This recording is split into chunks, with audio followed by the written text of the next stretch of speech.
everyone, so you're probably wondering what this is. Well, essentially, I'm going to explain it as it goes on, because it's quite a bit to go through. And this is going to be fast. Basically, group qualifying in a sense. So, the deal is, well, there are about 44 cars entered for the Rock. But before they do main qualifying, they have all the guys who are outside the top 35 in the point standings running, doing like, I don't know, 10 minutes of somewhat group qualifying practice, you know what I mean. Group qualifying of some kind. And then the two worst times, because there are 13 guys who are outside top 35 in points, and there's about 11 spots available, or at least for the guys who, who aren't in. So, see how that turns out.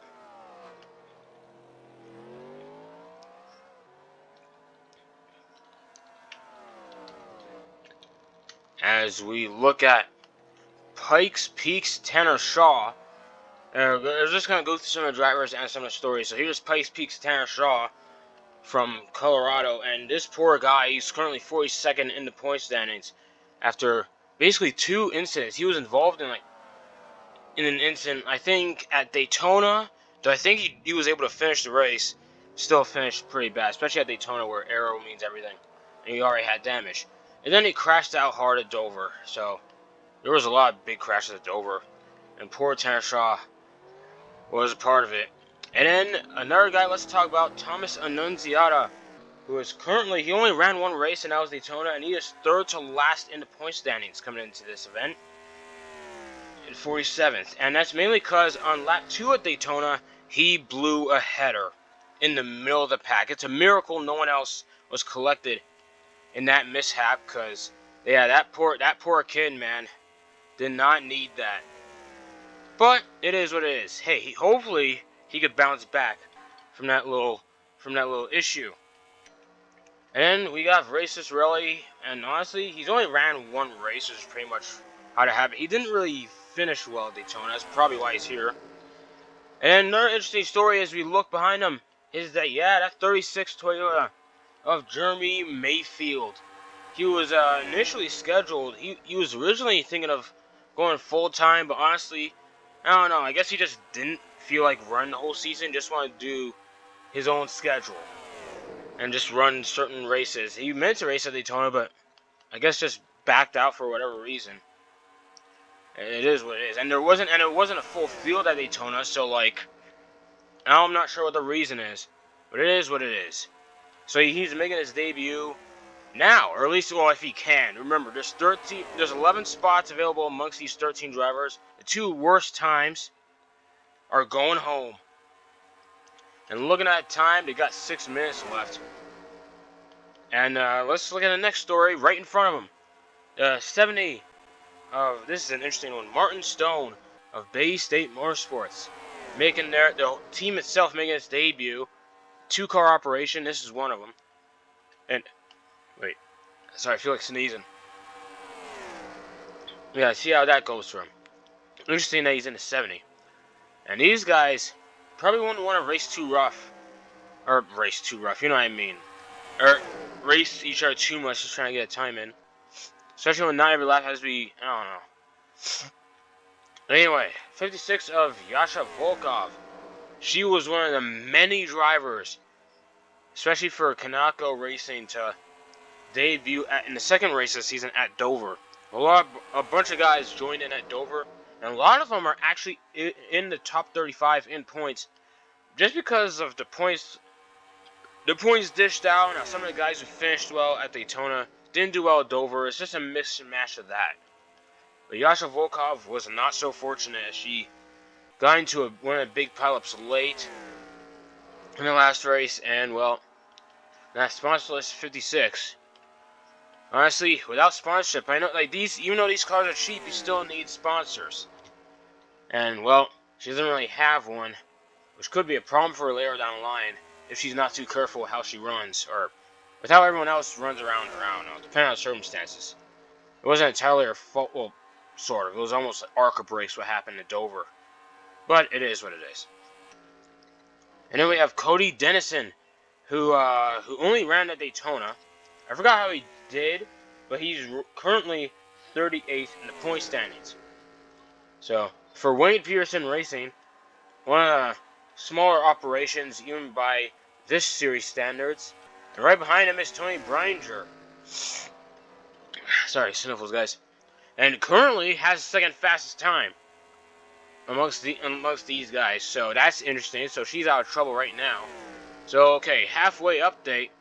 Amber Balkan has the slowest time. By the way, Amber Balkan got a really bad run. I can't see it right now, but Balkan had a really bad run at Dover. Dennison is second slowest. Right now, those two are in jeopardy of DNQing. Volkov seems to be fine. There's the... Who is that? Yeah, there's Balkan right now. So I was just talking about her. My goodness, she just had a rough time. She got into a crash late. I don't know how that happened, but it's Amber Balkan for you. And then right in front of her is the 91 of Kyle Weatherman, sorry. Kyle Weatherman is actually in a different entry, but more on that in the race itself. And, well, in the 91, I guess, I don't know.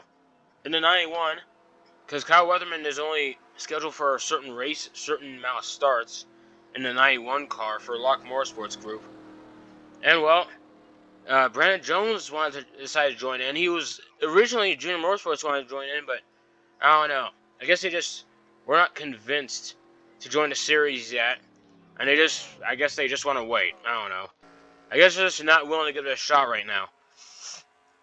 Now that's why Brandon Jones is making a start in the 91 entry without Menard sponsorship. Anyway, here is the other Bay State Motorsports car that I didn't show you before. The 99 of Chris Fortin, 99 Restaurants, which should be interesting to say the least.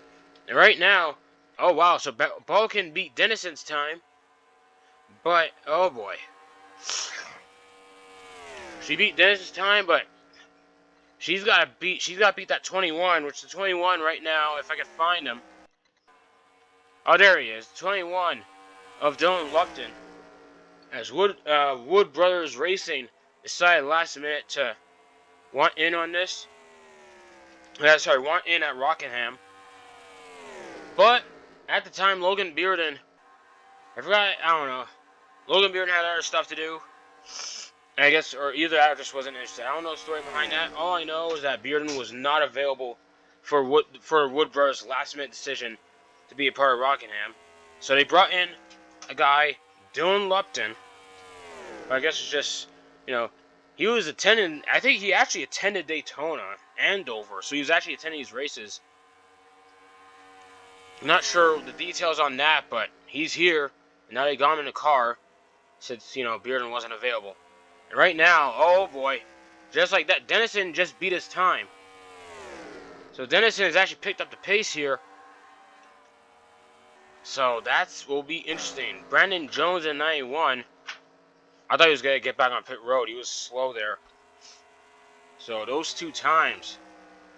Those bottom two, it's Balkan. Balkan and Dylan Lupton are slowest times right now with a minute left. They got to pick up that pace. At least Balkan got to. She's running for Honda Kanako Racing. Cody Dennison actually beating Lupton. I didn't see that coming. And there they are. Wow, she is just... Dennison is just beating her here, too. And Tony Bringer seems to be safe. Tanner Shaw falling off. Okay, these guys, it's about 20 seconds to get around. So these guys, some of these guys got about 2 more laps in. Stone's back out, but, yeah, dude, I don't think... Yeah, that's, no. Okay, well, as it stands now, Tanner Gray could get 1 more lap in if he doesn't screw up. If he doesn't mess up too bad. With Tanner Shaw. So, as it stands now, I think it's Balkan. Yeah, Balkan and Lupton. And with that practice over, let's get to the results. Alright guys, so looking at the times here, just like that, Dylan Lupton and Amber Balkan are going home. Just like that. Cody Dennison was actually able to was actually like he was at the bottom 2 for like most of this session, but was actually able to pick it up at the end. Yeah, so now they're gonna head on to regular qualifying. That won't be seen though. But that'll be quite the race, to say the least. The Rockham, this race, man. I know for the ACNA series, it was crazy. Hopefully, they fix it up properly for ACNA. But yeah, we'll see you guys there. And other than that, that is about it for now.